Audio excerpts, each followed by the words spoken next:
breaking inputs coming in. CAA showdown in Tamil Nadu with the DMK now filing an affidavit in the Supreme Court. DMK saying that the CAA is arbitrary. The DMK has now filed an affidavit in the Supreme Court against the CAA, saying that it is against the secular fabric and it is very arbitrary, and this is going to affect the society. My colleague Prapanch is joining us live with the details. Prapanch, what has prompted the DMK to now approach the Supreme Court saying that the CAA is arbitrary and against secular fabric? That's right. In fact, DMK has been, very vocal about this CAA earlier in the past too. And they've been asking about why the Tamils are not included, because there are, a lot of Sri Lankan Tamil refugees who have migrated to India and who have come to India through various means and sources. Now he has stated that as per, nearly 3 lakh people as per 2010, data have come to India. Now in the DMK, in the affidavit, they had filed that Tamil refugees who have come and settled in Tamil Nadu are deprived of fundamental rights, due to this, they have been also said that the people belonging to Muslim community also have suffered persecution in 6 countries, and therefore this is highly discriminatory and manifestly arbitrary is what DMK Mr. R S Bharati, the organizing secretary, has filed an affidavit. So he finds that he questions when others are given the citizenship in India, why not the Sri Lankan Tamils who have been facing persecution also. Once again he has been stating, and this has been a stand for quite some time of the DMK, and now we could see that DMK has filed an affidavit in this regard. Okay. All right, so we have details of the affidavit as well that we have accessed. The affidavit says there is no reason why Muslims were altogether excluded, also saying that the act is against the Tamil race. My colleague Amita is joining us with the details of that affidavit. Yes, Amita. Absolutely. Accessing that affidavit that has been filed by the DMK in the court there, let's quickly get you through the main pointers they're saying as far as it is submitted. Many of those points that have been saying when it comes to the persecuted religious minorities in the state, and even when it comes to mentioning as far as what has been mentioned in the Sri Lankan constitution as well, that gives importance to the other minority religions. The clause empowers the state to protect and foster Buddhism as per the statement of the objects and the reasons in punch in the act. The basis of inclusion of Pakistan, Afghanistan, Bangladesh was there that the constitution provided to a specific state religion to which religious minorities faced persecution on grounds of religion. The situation in Sri Lanka is akin to the one that has been above mentioned in the 3 countries, and not just when it comes to Indian Tamils that have faced religious persecutions, as they were predominantly Hindu. They have faced rampant persecution to their minority status since Ceylon, which was earlier known as Sri Lanka, that was earlier known as Ceylon's independence from the British rule. So thereafter, those reasons that have been mentioned so far in this affidavit that is being concerned, saying that I submit in multiple of these sections that was designed in such a manner to disenfranchise a larger population of Indian Tamils who all right. Amita, stay on with us. We'll come back to you in just a bit. Mr. Kovai Satyan joining us on the broadcast. The affidavit that has been accessed by Times Now, DMK saying that the centre has remained silent to the plight of the Tamil refugees. Stepmotherly behaviour of the centre towards Tamil refugees. As far as DMK is concerned, this CAA is being used as a political tool to suit their political agenda. They instigated the minorities, the Muslim community, and protest, stating that if CAA is implemented, they will lose their citizenship of India. Now they say that Tamil are being persecuted. Okay. But Mr. Kovai Satyan, I'll request you to stay. Okay. I request you to stay on with us, because I just want to get in a word from Mr. American Narayanan also joining us on the broadcast. Mr. Narayanan, Kovai Satyan saying that the DMK, by filing this affidavit in the Supreme Court, is only trying to pander to its vote bank. There's no truth to it. Well, there are 2 ways of looking at it. I do believe the CAA is anti-discriminatory against all the religions. When you say specific types of people are going to be looked at differently, I think it's anti-constitutional. And I think they have a point. They are saying that, see, finally, I think we need to look at people who are coming into the country, whether they are terrorists or not. And we should do that. But to discriminate based on specific countries or specific things makes it discriminatory and anti-constitutional. Now, it could be based on a race, In this, CAA has been very clearly specific about anti-religion. So I think it is discriminatory and hence No, but this is a clarification that the centre has issued time and again. Mr. Kovai Satyan, to the charge that the centre has remained silent to the plight of the Tamil refugees and stepmotherly behaviour of the centre towards Tamil refugees.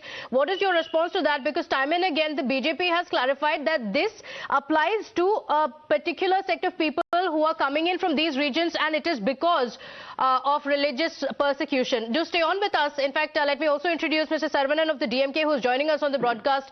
Mr. Kovai Satyan, you can respond to him after this. Mr. Saravanan, the DMK's affidavit says that there's stepmotherly treatment being given to the Tamil refugees, but this act does not apply to them because this is an act specifically mentioned for those who have been religiously persecuted. That's the clarification that has come in from BJP. See. The problem with this legislation is that this is a humanitarian legislation. A humanitarian legislation cannot discriminate people based on the religion. This is the first opposition to CAA. We have opposed this. And we are continuing to oppose this legislation. That apart, they say this is this can be citizenship can be granted to persecuted Hindu minorities. So Sri Lankan Tamils, most of them are Hindus. They are persecuted in Sri Lanka. That is the reason why we want them. But the act is very silent on all these aspects. They have totally discounted the plight of Sri Lankan Tamils. Almost 3 lakh people are there from 1983 to 2010. 3 lakh people are there in the state of Tamil Nadu. See, any legislation, it cannot, such a legislation brought in by the union government cannot pick and choose people based on religion or exclude certain people, kind of people, because they don't belong to a particular religion. That is why we are opposing this. And that but the CAA does not include them because they can still get the citizenship in the country on the general rules that are already there. And this specifically applies to Afghanistan, Bangladesh and Pakistan, which is why when the DMK goes to the court saying that Sri Lankan, the Tamils have been left out of it, it may not hold water. Mr. Kovai Satyan, would you like to respond to that? Look at the double standards of DMK. Tamilians became refugees because of the genocide that took place when DMK and Congress were in power. Rather than fighting for their rights, rather than fighting to put the people who are war criminals and give justice to them, they rake CAA saying that it is discriminatory. What fight for? You should fight for their rights. You should fight for justice. You should fight for their rehabilitation. And taking up a CAA into the clause, there is already AIDMK proposed dual citizenship for Sri Lankan Tamils, which is long due and pending. Rather than addressing the crux of the issue, core issue, you rake up incidences. You see the enlightenment of DMK. After 4 years, today is the enlightenment. They're saying that it is discriminatory and they want to file a case in the Supreme Court. Look at their political agenda which they want to drive in the name of dividing people. Mr. Saravanan? And DMK are masters in it. They want to divide. See, the problem with the ADMK is they are out of touch with what is happening. They don't know history. This affidavit could not be filed earlier, or the problem is it is the ADMK party which was in power, which kept mum when the union government tried to discriminate people based on religion. The refugees we are talking about from 1983. 1983, ADMK was in power. Mr. Kovai Satyan, please allow me to speak. Don't interfere. I know you are an RSS fanboy. So just keep your So please don't make it personal. If you can make your point, Mr. Saravanan, please go ahead. I'm coming to it. Allow me to speak. He's not allowing me to speak. You don't have that status to brand me. Yeah, so allow me to speak. See, the problem is what were you doing for 18 months in power in Tamil Nadu? From Sri Lanka are coming to Chennai, Tamil Nadu from 1983. 1983 it was the ADMK which was in power. We are saying this law is discriminatory. The Constitution is supreme. Constitution says you cannot discriminate anybody based on religion.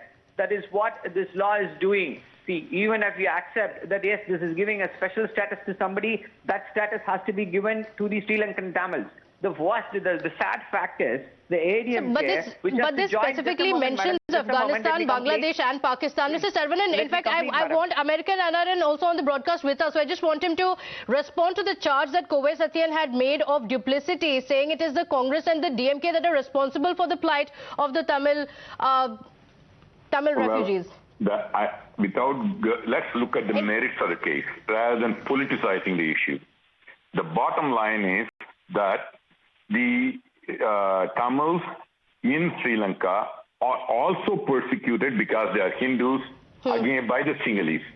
So even taking religion as a factor, which I think should not be there. Okay.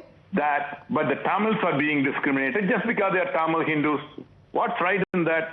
Okay, BJP let me just introduce Mr. Narayan Tirupati of the BJP also, who's joining us. Mr. Narayan Tirupati, there's a showdown over CAA. DMK saying that the centre has given a stepmotherly treatment to the Tamil refugees. No, first of all, we should understand that the DMK doesn't know the history of India. This particular CAA is based on the Nehru-Liaquat Ali Khan Pact, which safely the DMK forgets or they don't want to talk about. And they were all part of India. We need to understand. But whereas it is not in the case of Sri Lankan Tamils. So technically and legally this is not possible. Number two, the Sirimavo Sastri Pact in 1960s, we had taken a lot of refugees from Sri Lanka. And those people are working in the Ooty in Tamil Nadu, to whom this particular the present DMK government are stabbing back. We all know that. So the DMK has got no moral right to talk about the Sri Lankan Tamils because they were responsible for the killings of more than 1.5 lakh Tamils, both DMK and Congress. So they have no authority, they have no right to talk about this. And if they go to court, definitely they will get a sorry figure because constitutionally what this particular bill or the law so the debate over it is going to continue. The BJP saying and the AIDMK saying that it is the DMK that's responsible for the plight of the Tamil refugees. DMK, of course, moving the Supreme Court, saying that this is against the secular fabric.